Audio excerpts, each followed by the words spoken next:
Let me start with thanking Data Miner for this beautiful organization. I was here back in 2017.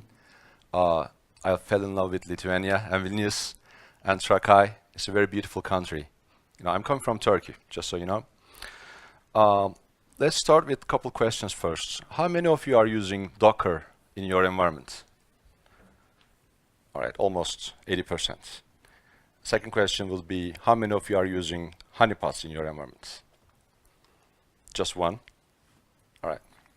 Our goal is to change that number to the number of people who raise their hands to the Docker question at the end of this presentation. All right, the name of the presentation is Honeypot, how to deploy honeypots into your Kubernetes.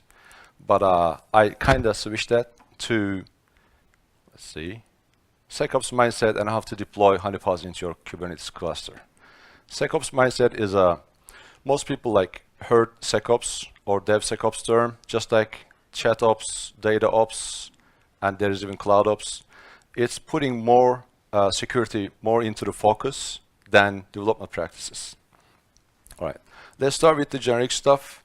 The very first slide is about me. I have about 45 slides to go and 40 minutes to talk. First couple slides are generic stuff, and we will talk about security paradigms and SecOps practices, and the rest is going to be about how to do actual honeypot deployment into your cluster. So we were going to do the talk to talk, and then we were going to do walk to walk after first half. So my name is Kayra Otaner. I have been using Linux since 1994. Huge Gen 2 fan. I have a 5893 in Linux from scratch. I wrote PHP and MySQL book back in 2001. This is me and Rasmus Lendorf. I helped architecting Turkish Navy's open source integrated security solutions project back in 2015 and 2016. It got used in Lock Shield in Estonia. Most people who are into security topics should know that Tallinn, Estonia is the center of excellence for NATO. So we helped building a software solution for Turkish Navy, which was tested over there. I lived in New York City for about 11 years, 12 years. I saw the second plane hitting September 11th. And I came back to Turkey, founded my own company, helping e-commerce operations, PCI or SOX compliant required companies, just like GDPR in the Europe, with their open source and security needs. I'm a father of two, devoted Istanbul admirer, and Docker and SecOps evangelizer. Sometimes I call myself like that. So without even clearly stating the name, I have been giving speeches about SecOps in various events. In June 2016, I spoke in DevOps Days Istanbul. The name of the title was Utilizing DevOps for Security Orchestration and Situation Awareness. Then in Vilnius in April 2017, it became Utilizing Docker to Create Microperimeter and Zero Trust Security. And Moscow, Security with Docker, Honeypots is an environment. And now we are talking about security, SecOps mindset, and how to deploy honeypots into your Kubernetes. Is there anyone from the 2017 conference who attended my speech? Anyone? Just you gentlemen? Just one person? So no one really missed me then. All right. I like interacting with the audience mostly, so I may end up asking questions. So please be interactive and help me through this seminar. High-level goals of this talk is to give you clear understanding of what DevOps is and what SecOps is. The other goal is to help you build your SecOps mindset and operate your infrastructure in a security-conscious way. All right. And we were going to talk about certain security fundamentals, which is time to discover. One of them is time to discovery. We were going to talk about honeypots, moving target defense, and I will going to try to show you how easy to deploy honeypots into your environment, and hopefully inspire you to do the same after this conversation. This is a motto that I use in almost all of my presentation. I'm a strong believer of know why. Within this 45 minutes of a seminar, you can't really show how to do certain things, but I can try to show you why you should be doing those things. So throughout my entire career, I guess I can summarize the exact experience that I've been through with these two sentences, one sentence actually. It's the person who knows why the person who knows how will always have a job. The person who knows why will always be his boss. So knowing why you should be doing this security practice is much more important than how to do it. But we were going to walk the walk. The second half of the presentation, we were going to show you how to do those type of stuff. So, anyone knows what time to discovery is? Time to discovery is a very fundamental security concept. One or two people. Do you know zero trust, MCAP, microcore, and perimeters? A couple people knows. Most people already heard the term SecOps, right? Already. We were going to talk about these subjects, and as a bonus, which is part of the security SecOps mindset, we will talk about stateless microservices plus stateless infrastructure and moving target defense. This is Bruce Schneier. He is one of the prominent thinkers of security practice area. He has been consulted by the White House governments and Congress multiple times about his opinion on the how to build better infrastructure for security perspectives. And he actually around 2013 he said this: you cannot defend, you cannot prevent, only thing you can do is to detect and respond. I apologize to those gentlemen who was in my previous presentation. Couple slides are very relevant to what we are going to be talking about today, so it's same slides. So we are not going to try to defend, we are not going to try to prevent, but we are going to do things in place so that we can reduce our time to discovery. All right, that's very crucial for our security operations. The reason why he said that is back in, as I said, 2013, Edward Snowden leaked these documents about, how do they attack other countries. NSA is, putting weapons in place, cyber weapons in place, and how they were hacked. Chinese hackers stole about 50 terabytes of data in 2007 from White House, Pentagon's core systems.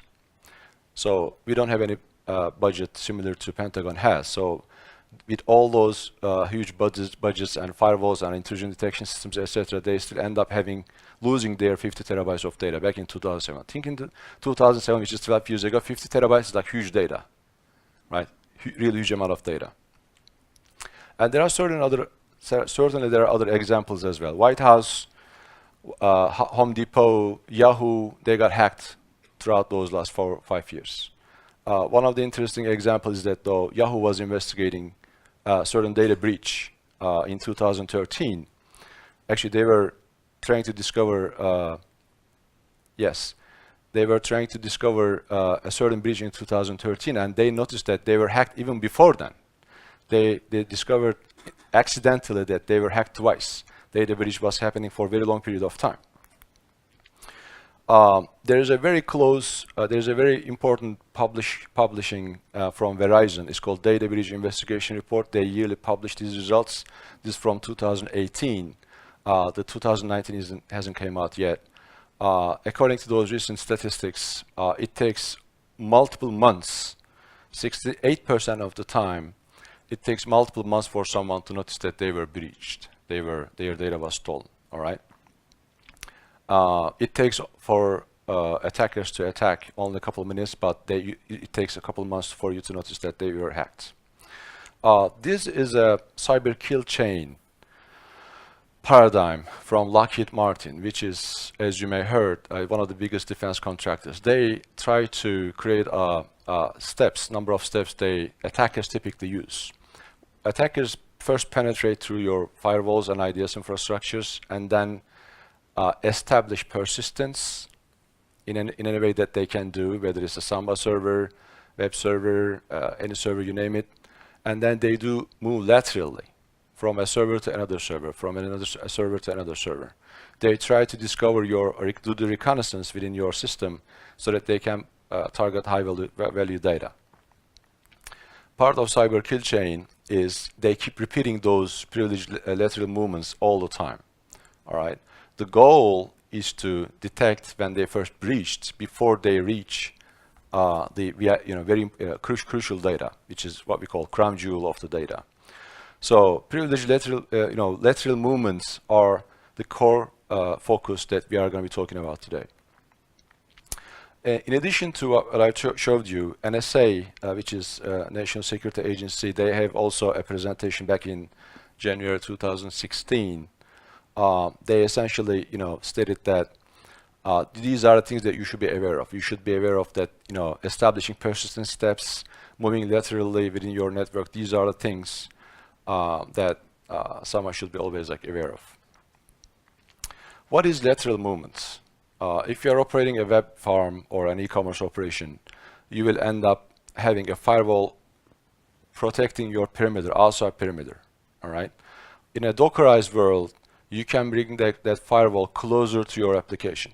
So instead of having the firewall sitting only protecting the outside perimeter, you can bring it closer to the application. Essentially, Docker environments typically provide that capability, but we don't add IDS or logging capabilities to those systems.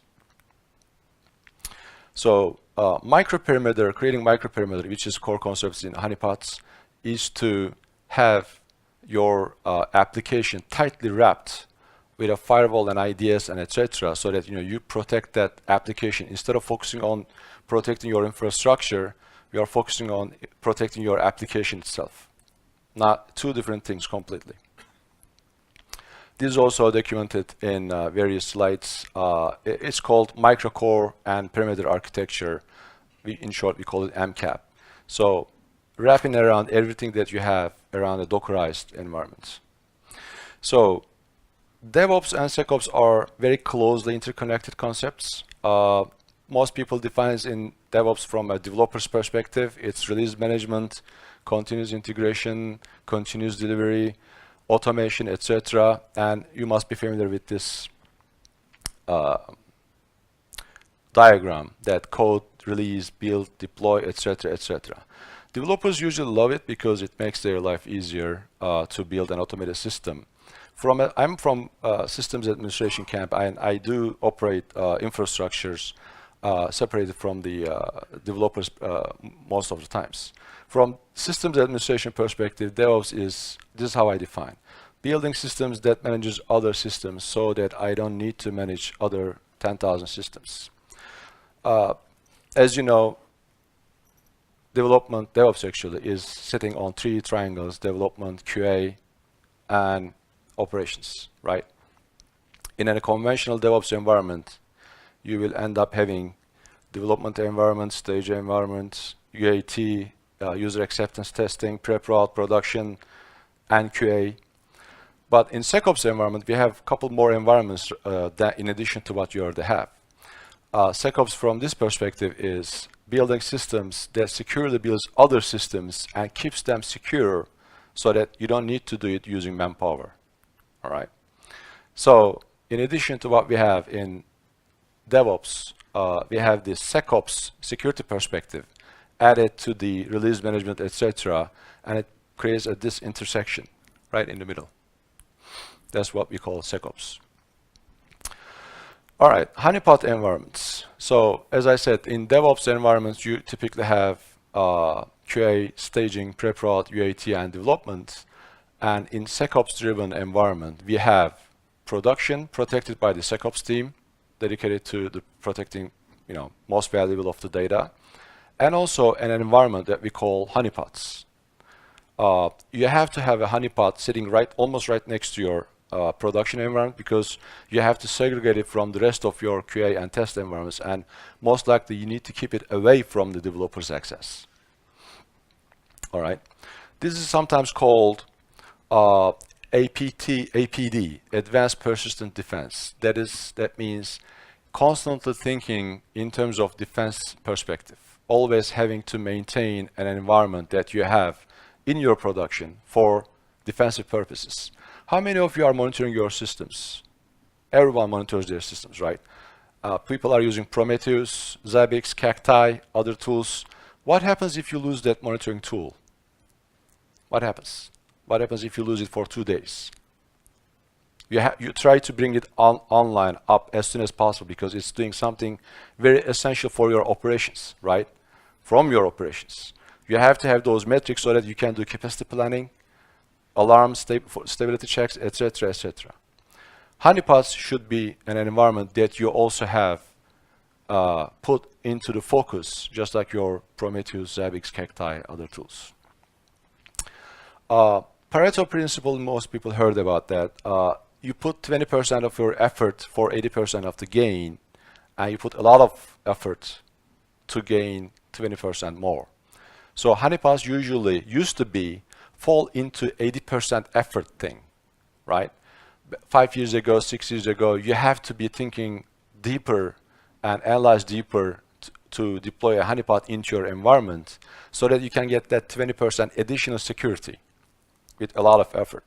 But that changed with Dockerized environments.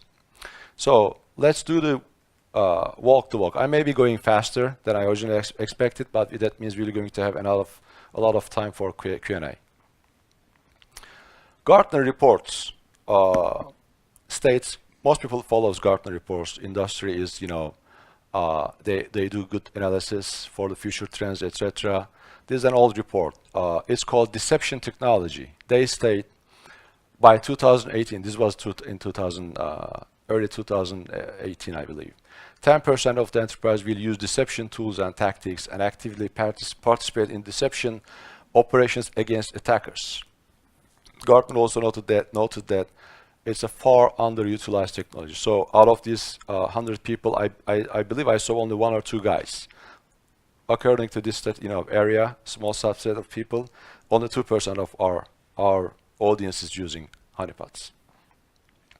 Honeypots are divided into 2 main categories: low interaction honeypots and high interaction honeypots. Low interaction honeypots are the ones that simulate or emulate certain protocols, whether it's HTTP, Elasticsearch, MySQL, SSH. They are not the actual thing. They look alike SSH. They look alike Drupal or WordPress, but it's completely different and very easy to identify. Attackers know how to identify those honeypots, right? High interaction honeypots, on the other side, are specifically designed for that organization. You have to create your own honeypots, put your almost sanitized data, an actual application, maybe a couple versions behind, into an area that can be easily breached, so that you can start catching or getting early warnings of a threat that is targeting you. So there are so many low interaction honeypots. Actually, there is one good project from T-Mobile Deutschland. It's a Linux distro. It's based on Ubuntu. You can install into your environment. It's Dockerized. You can even remove those Dockerized components and images, put into your system. But these are low interaction honeypots. As I said, they look alike Elasticsearch, for example, but it's not Elasticsearch, right? So honeypots usually consider a different topic, and no one really thought deeper about those. But when we were brainstorming with a couple of our customers, we figured that there are so many things that you can do based on your actual operations going on that site. So honeypots are typically imagined as a sister environment, very close, very similar to what you have in your production, and clone it as a honeypot environment, as I said, a couple of versions behind, and run it and expose it to the outside world so that you get hacked, right? That sister environment thing always works, but it's risky because you are exposing your application to someone who can easily hack into your systems. But there are some other high interaction honeypot ideas you can think of. Most people are using shell SSH to manage their systems, whether it's via Ansible or Rundeck or Jenkins. Think putting a Jenkins, a real-life Jenkins, but without the actual keys, into your system, or Ansible Tower. Deploy it with false privileges. MySQL with sample data, not actual data, but dev data into your environment. An SSH server running with the usernames from your old employees, past employees, not just the password of 1, 2, 3, 4, 5, 6, an actual old employee name and actual old password. Try to put those into your system so that you get an early warning. All right. NFS share. This one is a funny one. Put a file. This can be traced through your network as well. Put a file name 2019 seller and promotions Excel file, and look for someone who touches that file. You can have syslog servers with real looking events emitted through it. And one of the easier ones is to deploy a WordPress or Drupal or Joomla PhpMyAdmin, which we'll be going to walk through in a couple of minutes, with real database behind it. These are the easy things that you can do without really fully exposing your actual, almost proprietary application to the outside world, right? I designed this seminar or talk around Shadow D, which is an interesting project. It attaches to your web application, whether it's PHP or Python. You can add it to any application that you may have, whether your proprietary application or WordPress or Drupal, and deploy it and trace the actual hits and look for known attack signatures, not just WAF kind of patterns, but different ones as well. So blueprint for this high interaction honeypot sits on Shadow D, Nginx, PHP FPM, MySQL, and PhpMyAdmin. I have YAML files deployed, but I have to sanitize them and put into GitHub. So if you can join into this Telegram chat group, I will going to be able to share my GitHub link after this talk, most likely in a couple of days. It's SecOps Europe on Telegram. So Shadow D is a daemon. It's written in C, I believe. It runs on the server. It tails the application that you have. The core components of this, I'm not sure if you can see it. Yeah, I believe. We will going to create a Shadow D database, which is the signatures running on PostgreSQL. It's not going to be a database exposed to the outside. We will going to have Shadow D, also the backend of the Honeypot environments. We will going to run a PhpMyAdmin, most likely an older version than or vulnerable version that you can download from the internet, on a maybe even older version of a Docker image. MySQL production, we're going to MySQL production, but it's not. It is also an older version of MySQL and have somewhat similar data to what you already have in your production environment. And a web service, that's for the Shadow D UI. It's not going to be part of the exposed part of the honeypot. It's going to be part of the backend part of the honeypot. So these two things, MySQL prod and PhpMyAdmin, are going to be the ones that we're going to be exposing to the outside world, so that attackers can attach. These are the make files. Yeah, you can. I believe you can read those. We are deliberately using an older version of PhpMyAdmin here, which is, I believe, a vulnerable and non-vulnerable version. It's very important for you to put a vulnerable version of an application to your honeypot, so that they can be hacked relatively easier. All right. And as I said, you can use an older version base image for the Docker as well. As you can see, we are adding Shadow D's PHP portions, which is a part of the Shadow D. It needs to be extracted to a directory, which in return going to be included into the system when the PHP application is executed. We will going to create connectors and expose standard ports to the outside world. As I said, I have YAML files in the very first screenshot that I showed you. These YAML files create Kubernetes pods. One of them is MySQL prod, honeypot, actual honeypot. The other one is PhpMyAdmin. As I said, it's part of the front end of the honeypot. These three are the backend portion of the honeypot. These YAML files are also going to be available. So, as I said, 5 pods running on our Kubernetes cluster. This is the portion that does the magic. When we are including, there are certain lines over here that I skipped. When we are putting the PhpMyAdmin into our Nginx web server, we are adding auto-prepend file, which is going to be the Shadow D's portion of the honeypot modules. So with every file that this Nginx executes, there's going to be this connector.php file triggered for any attack. All right, this is the Shadow D user interface. As I said, one of the pods that are designated as the front end to the Shadow D. it's going to require you to log in. Yeah, you want to separate that to a completely isolated environment so that no one or attackers can notice that it's running or hitting to a honeypot environment. And also you have to create profiles. ShadowD is an interesting tool. You can use it as a WAF tool. So it actively looks for signatures, and if it detects as a pattern, it blocks access to that PHP file. But we are not going to be using that for the scope of this conversation.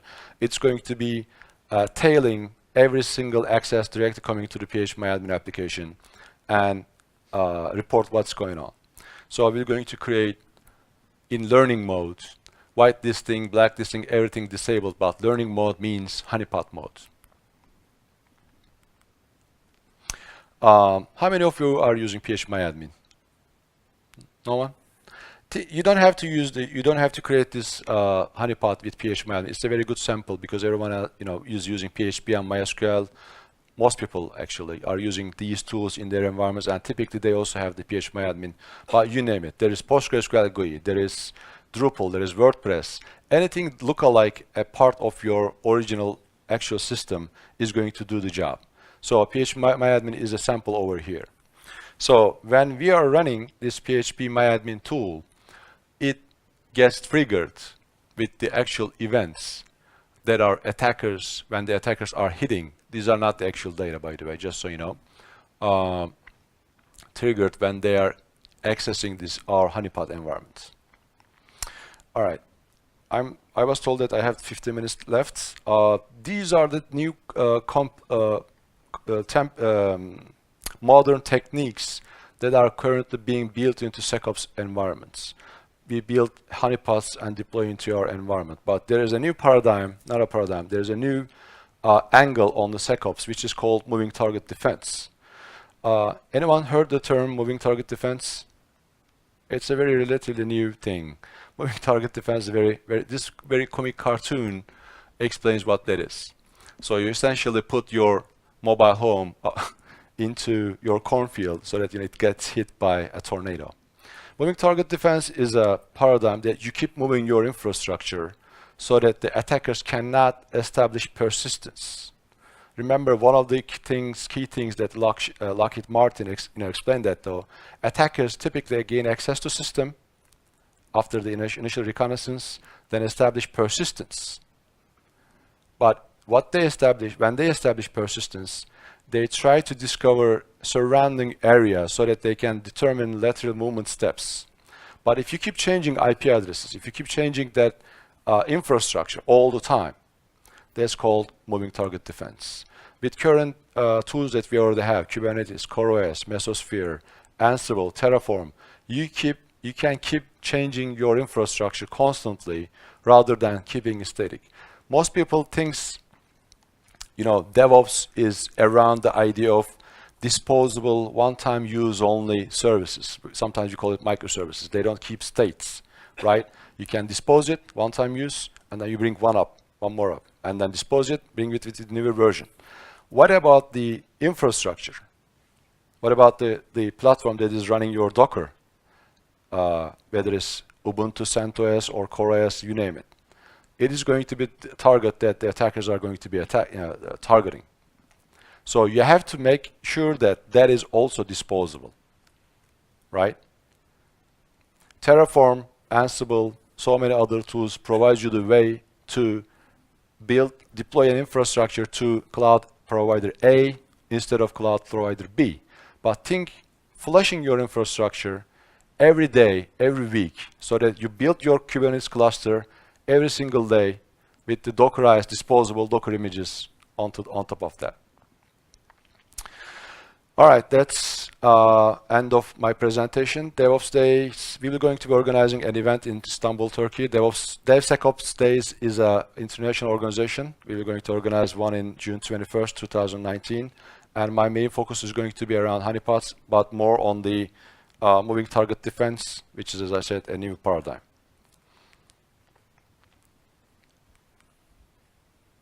Thank you, Kayra.